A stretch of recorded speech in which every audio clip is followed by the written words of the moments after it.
2024 সালের 2000-এর উপরে প্রাণ হরণের পরে, হত্যার পরে এই দেশে আবারও শিক্ষকদেরকে দমিয়ে রাখা হবে। আমরা এই বাংলাদেশ চাই নাই। সুতরাং ছাত্রদের, শিক্ষকদের রক্তের উপর দাঁড়িয়ে মাননীয় শিক্ষা উপদেষ্টা আপনি দাঁড়িয়ে আছেন। আমরা বুঝতে পেরেছি আপনি একটা দলের এজেন্ডা নয়, একটা ব্যক্তির এজেন্ডা বাস্তবায়ন করতে চাচ্ছেন। বিএনপিও চায় না শিক্ষকদের বিরুদ্ধে অবস্থান করুক, চায় না। একমাত্র একটা ব্যক্তি কি করেছে, এই সংগঠনটাকে ব্যান করে রেখেছে, মিসগাইড করে রেখেছে। আমরা আশা করি খুব শিগগিরই বিএনপির সম্মানিত নেতৃবৃন্দ এই শিক্ষকদের সাথে একাত্মতা ঘোষণা করবেন।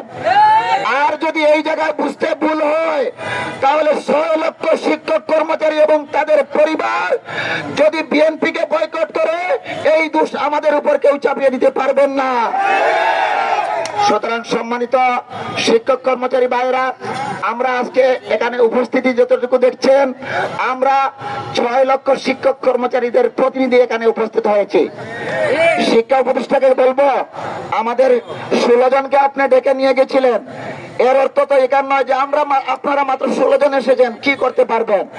আমরা 6 লক্ষ শিক্ষক কর্মচারীদের প্রতিনিধি হিসাবে আপনাদের কাছে গিয়েছিলাম।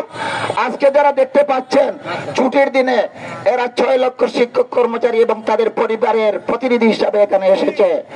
আজকের দাবি যেহেতু গণদাবিতে পরিণত হয়েছে, আমাদের কর্মসূচি আছে, বিকালে আমরা অনশন শুরু করব। এর পূর্বে 11:30টার সময় বিক্ষোভ মিছিল হবে।